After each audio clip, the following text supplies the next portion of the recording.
Bueno, lo primero es que sí es importante que haya información, que el sistema educativo la viene brindándonos desde hace mucho tiempo.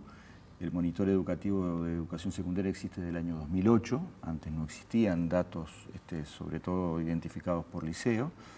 En el caso del Ministerio, con el anuario estadístico que vamos a publicar, el del 2012, dentro de 48 horas, lo viene brindando desde el año 2005 en forma regular y además combinando información administrativa con información de encuesta continua de hogares.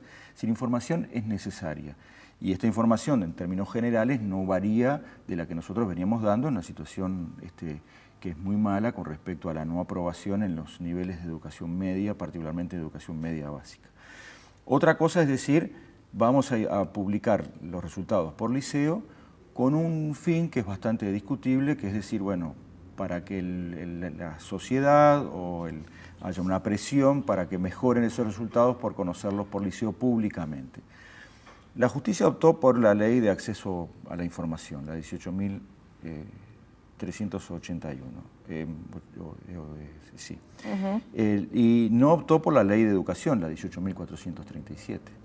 La Ley de Educación, en el año 2008, señala que la información pública no debe identificar estudiantes, docentes e institutos de educación.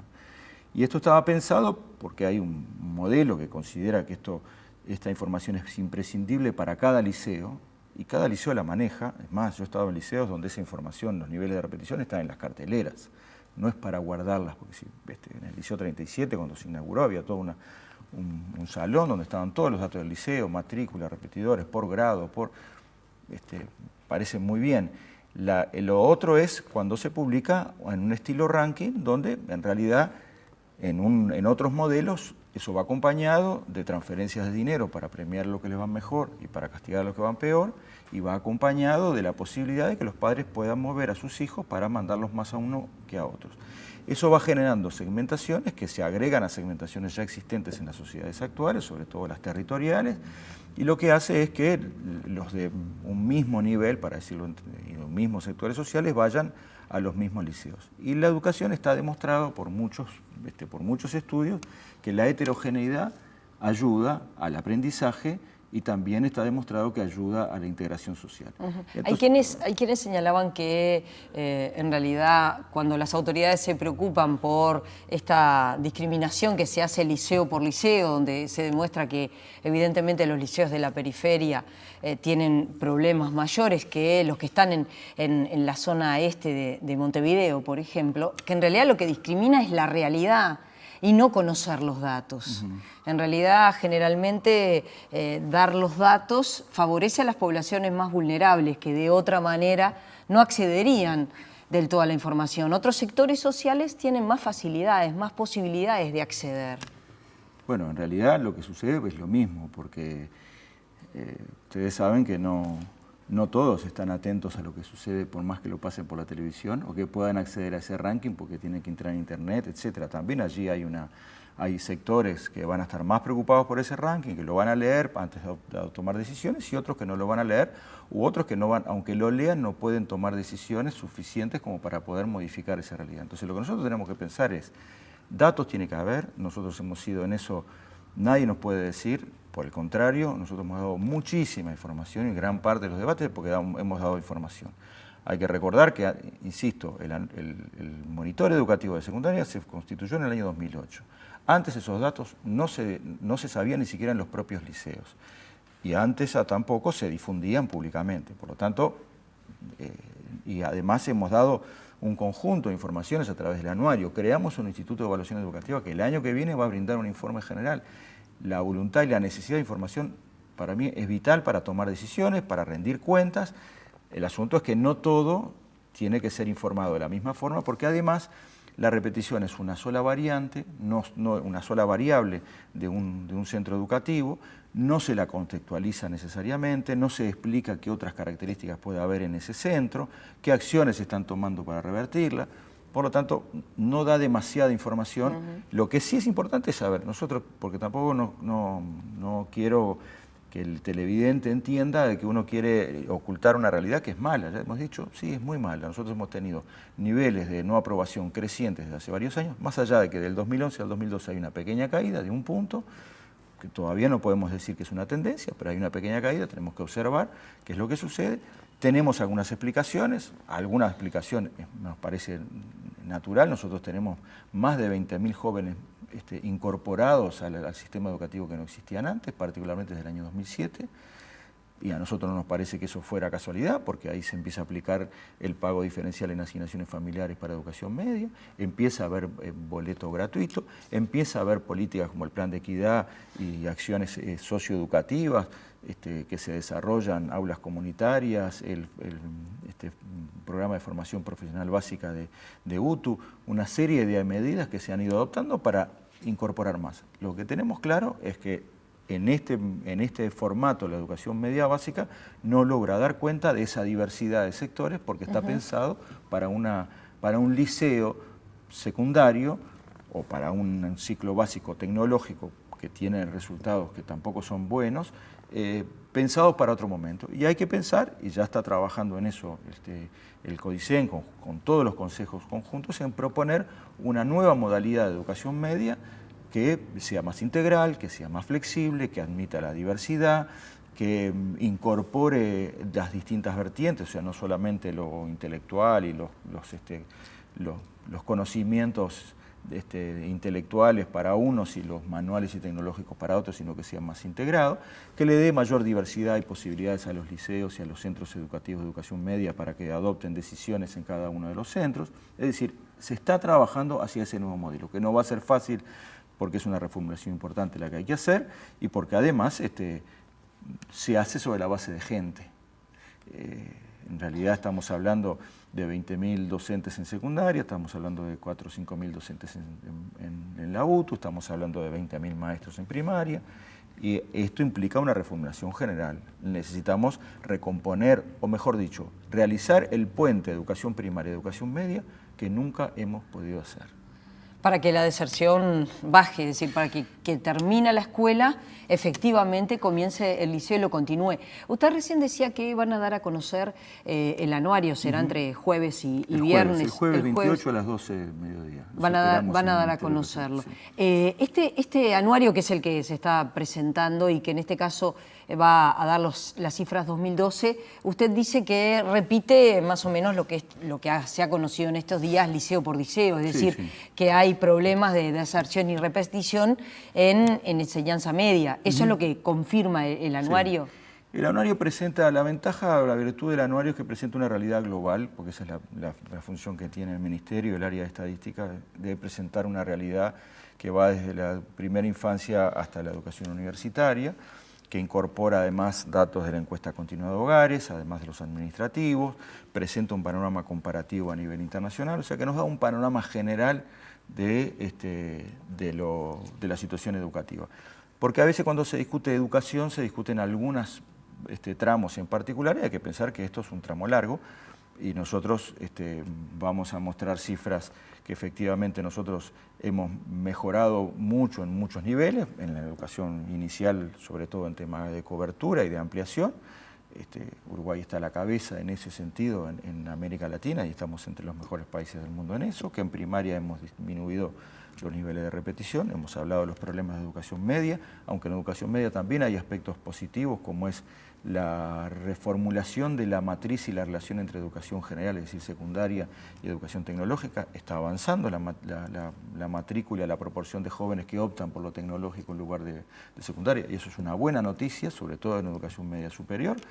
Y tenemos buenos datos también a nivel terciario, tenemos más estudiantes, mejores egresos en la Universidad de la República, hemos revertido la situación de carencia de egresos de maestros y profesores que habían caído mucho hace 2 años, empezó a revertirse, no por casualidad, sino por fruto de una cantidad de medidas, porque queremos dar un panorama general y no pensar que, bueno, como tenemos un grave problema en educación media, que no es un problema solo nacional, quiero decirlo, esto no es ninguna excusa, en el país tenemos un problema más grave que en otros países, cierto. Vamos a ver ahora también, la semana que viene se harán los resultados de PISA, yo no los conozco, pero no soy particularmente optimista, porque de la misma manera que nosotros lo vemos en la repetición en el rezago, claro, y vemos que tenemos 20.000 alumnos más, no me indica que tenga mejores resultados cuando aparezcan los problemas de PISA, porque cuando incorporamos a más sectores, la tendencia natural, que hay que tratar de evitarla, es que los resultados y la calidad desciendan a medida que se incorporan sectores que socioculturalmente no estaban quizás incorporados a la educación media en sus generaciones anteriores. Quizás lo que le pueda llamar la atención a mucha gente, el tema está instalado en la campaña electoral. Y yo digo, lo que le puede llamar la atención a mucha gente es que desde que gobierna el Frente Amplio, hay que señalar que mayoritariamente la intelectualidad en el Uruguay es de izquierda. Las autoridades de los últimos 7 años son de izquierda. Y los docentes que lideran los gremios son de izquierda, es decir, o por lo menos votan al presidente actual. Sin embargo, todos esos elementos que están en la campaña electoral no le han permitido a la izquierda, al Frente Amplio, mejorar resultados que sí, puede ser que desde hace muchos años vienen y que no se ha podido revertir. Sí, algunos insisto que algunos se han revertido, otros no escapo a esa dificultad. En realidad lo que demuestra esto es la complejidad de resolver un problema que es cultural, que es histórico, que es estructural en el país, que tiene que ver con la educación media. Porque en la educación primaria la cobertura es 100%, hemos mejorado los niveles de atención y me parece que de promoción, y me parece que se han desarrollado políticas que me parece que son las que debemos continuar, que tienen que ver con un proceso mayor de personalización, que me parece que ahí tenemos un punto clave, porque nosotros culturalmente y hasta pedagógicamente en escuelas y liceos existía y existe todavía la idea de que frente a el no aprendizaje, la medida es la no aprobación y la repetición como mecanismo pedagógico. Eso la historia nos ha demostrado, los resultados nos están demostrando de que no ha sido eficiente ni es productivo para el niño ni para los propios docentes. Entonces lo que tenemos que buscar en un país que tenemos unas cohortes bastante pequeñas y que han disminuido de 47.000 niños aproximadamente frente a 50, 52 que tuvimos en el pasado, probablemente lleguemos a 45, 46.000, tenemos posibilidades de darle seguimiento a cada uno de ellos. Nosotros tenemos una política iniciada sobre primera infancia que viene avanzando, nos parece que desde allí en adelante tenemos que dar seguimiento. Pero la pregunta es, bueno, si estos son todos de izquierda, ¿por qué no pueden? Primero, bueno, el país no es todo de izquierda, claramente está por lo menos dividido en 2 grandes mitades. En segundo lugar, no creo que el problema sea quién se vota, sino cuál es el compromiso o las políticas que se van desarrollando para generar justamente esos niveles de trabajo conjunto entre las autoridades, los cuerpos docentes directivos o inspectivos, los docentes, las familias, los alumnos, y necesitamos generar, lo dice Pedro Ravela en un artículo que me pareció muy interesante en Brecha, que es necesario generar una cadena de confianzas. Yo creo que es una de las claves. Uno es la personalización, otro es el nivel de confianza que se vaya generando entre todos los estamentos. Hay que confiar en nuestros jóvenes, en nuestros niños. Tenemos una población de niños, adolescentes y jóvenes que están capaz como cualquiera en el mundo y que por lo tanto no podemos pensar que no pueden aprender. Pueden y deben aprender. Y tienen derecho a aprender, y eso me parece que nosotros tenemos que trabajar sobre ello. Tenemos un cuerpo docente que también, quiero decirles, que en realidad en el marco internacional se destaca, no es un cuerpo docente de personas llegadas a la educación por vías laterales, porque hicieron una carrera universitaria o porque hicieron cursos postsecundarios básicos. No tenemos profesionales de educación terciaria que se parecen mucho a profesionales que han hecho carreras universitarias y tenemos ahí una fortaleza que tenemos que saber aprovechar. Lo que no lo vamos a poder lograr es si nosotros generamos culpabilidades. Y creo que tenemos en la dirección de la educación actualmente un conjunto de profesionales que son muy comprometidos con la educación pública y que hay un proyecto que se va construyendo sobre esta base que yo decía de mayor personalización, de transformación integral de la educación media y con una idea de generar también, aprovechar las nuevas tecnologías para la aceleración de los aprendizajes. Días atrás fueron invitados representantes de ANEP y del Plan Ceibal a un encuentro internacional para ir generando una red de aprendizajes acelerados. Y hay seguramente, tanto en secundaria como en primaria, hay lugares en los que se pueda mostrar como ejemplo a seguir liceos, escuelas Sí, que funcionen como para mostrar, que sean modélicos también para el resto, si es que es posible, porque bueno, trasladar experiencias no siempre es sencillo. No siempre es fácil, es un tema que incluso en Ceibal lo hemos hablado muchas veces, en resolver los problemas logísticos o tecnológicos después que uno entendió cuáles son las condiciones, lo resuelve una vez y lo puede replicar tantas veces, las condiciones se den de manera similar. A nivel educativo es bastante más complejo. Ahora, sí, claro. Ahora, también pensaba, ¿no? Es decir, recientemente, en este fin de semana, en el Congreso de la fuerza política gobernante del Frente Amplio, uno escuchaba, por lo menos, la discusión que se dio, y fue una discusión estrictamente presupuestal, si hay que asignar una partida fija del 6%, si en realidad tiene que seguir creciendo el presupuesto de la educación, como si, no sé, como si el centro del problema de la educación fuera la asignación de recursos únicamente. Da la impresión que es como una simplificación, ¿no? del problema. Sí, lamentablemente. ¿Usted cómo lo vio? Sí, yo lo veo parecido, en el sentido de que, de todas maneras, hay un documento que está incorporado en el programa que señala una serie de acciones que hay que desarrollar en el próximo periodo. O sea, no es exclusivamente lo presupuestal. Lamentablemente, donde se dio mayor discusión es, bueno, para hacer todas estas cosas se necesita más presupuesto, exijamos y propongámonos un porcentaje del Producto Bruto Interno, cuando otros decían, bueno, ahora el objetivo no es tener una cifra, sino avanzar y realizar todo lo que se tenga que hacer para mejorar la educación y tener el presupuesto que permita hacer lo que se tiene que hacer y hacerlo a la inversa. Me parece que el objetivo... Yo creo efectivamente que se va a necesitar un presupuesto en expansión, pero que de la misma manera que en el 2004, que tenemos un presupuesto realmente sumergido, con salarios muy cerca muy indignos, que hemos mejorado mucho y todavía nos falta, fíjense cómo sería la situación, el objetivo presupuestal era un objetivo en sí mismo. Hoy me parece que el objetivo presupuestal tiene que ser el que colabora, el que contribuye a desarrollar políticas. Entonces me parece que lo que tenemos que pensar y sentarnos a discutir y a armar, que creo que hay una serie de acciones para ello, es cómo ir modificando las propuestas y qué plata se necesita para hacer esas propuestas que se consideran las más adecuadas. Cuando yo digo mayor personalización, es más plata, porque implica, nosotros hemos bajado la proporción de docente-alumno en primaria, que en el 2005 era de 30 y ahora es de 24. No hemos logrado bajar tan sustancialmente eso en educación media, tenemos que hacerlo bajar.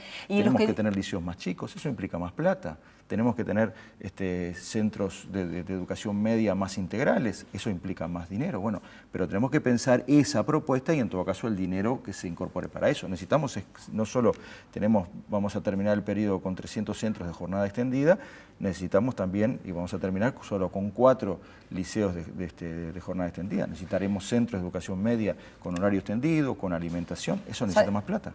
¿Sabe por qué le digo también? Porque hay también una corriente de pensamiento extendida que señala más plata, resultados. Si no hay resultados, no hay más plata. Bueno, eso es una mirada un poco mecánica y yo diría reducida y hasta equivocada. La he escuchado, ¿no? Sí, claro, por supuesto. Lo hemos discutido también. En primer lugar, dentro incluso de la fuerza política Frente Amplio, ¿no? No, hay quienes creen que hay que dar más plata si aparecen los resultados. A ver, en educación, no solo en Uruguay, sino en el mundo, hay que leer lo que dicen los finlandeses. Los finlandeses empezaron este proceso que hoy llegaron a ser los primeros en el mundo de hace 6, 7 años atrás. Lo empezaron en los 80. Y una de las cosas que dice, bueno, se necesita tiempo también, porque las modificaciones necesitan tiempo. Cuando yo decía, estamos trabajando con cuerpos de seres humanos y de sociedades que les cuesta mucho cambiar, y sobre todo matrices culturales que les cuesta cambiar, que son las más difíciles de cambiar. Por lo tanto, los resultados no van a ser inmediatos y eso es lo primero que hay que tener en claro. Y los primeros resultados inmediatos pueden ser contradictorios, que son como los que tenemos hoy día. Hoy tenemos más jóvenes estudiando y tenemos resultados que aparentemente son peores, en el sentido de que hay mayores no aprobación, menores resultados de aprendizaje, pero también es fruto de que hay más.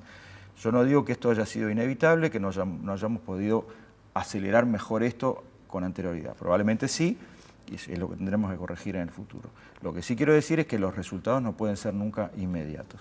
Y lo otro es que en realidad no se miden los resultados en educación de la misma manera que se miden en otros ámbitos, donde pueden ser inmediatos. Lo que sí es necesario es irlos evaluando de forma constante, permanente, y saber corregir a tiempo, que tampoco es un problema. No todo se puede pensar que todo lo que hagamos nos va a ir bien, ¿no? Cosa que nos va mal y hay que echar marcha atrás. La experiencia del Plan Ceibal en ese sentido fue así. Nos equivocamos en algunas cosas, dimos marcha atrás, empezó de nuevo, y en ese sentido yo insisto, Uruguay tiene una plataforma, a veces no nos damos cuenta de lo que hemos logrado a través del Plan Ceibal y de la incorporación de las tecnologías para acelerar y mejorar los aprendizajes, para utilizarlos en forma creativa y productiva en el ámbito educativo y para lograr un mayor nivel de personalización. Estamos en las mejores condiciones de los países de la región y de muchísimos países del mundo para aplicar esto de manera de tener mejores resultados. Garibaldi, gracias por haber venido, un gusto y el anuncio que el próximo jueves se presenta el anuario educativo con los resultados 2012. Gracias por haber estado. Los invitamos a seguir con más InfoTNU.